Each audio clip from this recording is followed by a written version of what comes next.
หลังจากที่ผิดหวังกับซาวโดก้อนแรกไปมื้อนี้ก็มาเริ่มก้อนที่2กันเลยขอสูตรมาจาก ChatGPT มาเบิ่งกันว่าจะเวิร์กบ่แค่เริ่มกับแบบ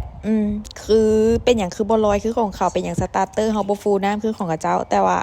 มันก็ต้องไปต่อเนาะใส่น้ำใส่สตาร์เตอร์ใส่แป้งใส่เกลือแล้วก็โคเลเลยบัดนี้คนไปได้เบิ่นึงแล้วก็มือนวดเลยบัดนี้บางคนเขาเจ้ากะตีจนแป้งเนียนแต่ว่าเฮาบ่มีความสามารถขนาดนั้นก็เลยแบบ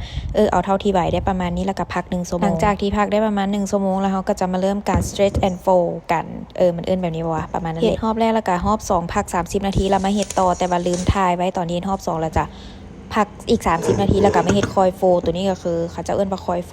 ประมาณนั้นอากาศแล้วอ่ะเนี่ยเฮ้ยต่อมาคอยโฟรอบสุดท้ายแล้วก็จะเป็นการบล็อก fermentation ว้าวถือว่าอันนี้ก็คือผ่านไปแต่4ชั่วโมงนึงได้แล้วแบบจิ้มเบิงแล้วมันบ่มีความเด้งกลับคืนและ ChatGPT บอกว่ามัน overproof แล้วออกไปเวียกมาไงคิดว่ามันจะบ่ขึ้นไวขนาดนี้ต่อมาก็ pre-shape น้องได้เลยก็เฮ็ดตามที่คลิปเขาเจ้าสอนนั่นแหละก็เฮ็ดไปก็ดึงให้มันตึงให้ผิวมันตึงแล้วก็พักไว้อีก30นาทีสุดท้าย final shape ก่อนที่จะเอาไปพูฟในตู้เย็นบ่แปลกใจเลยเป็นอย่างเขาเจ้ามาเฮ็ดแบบ EP 1 EP 2คือมันเฮ็ดเบิด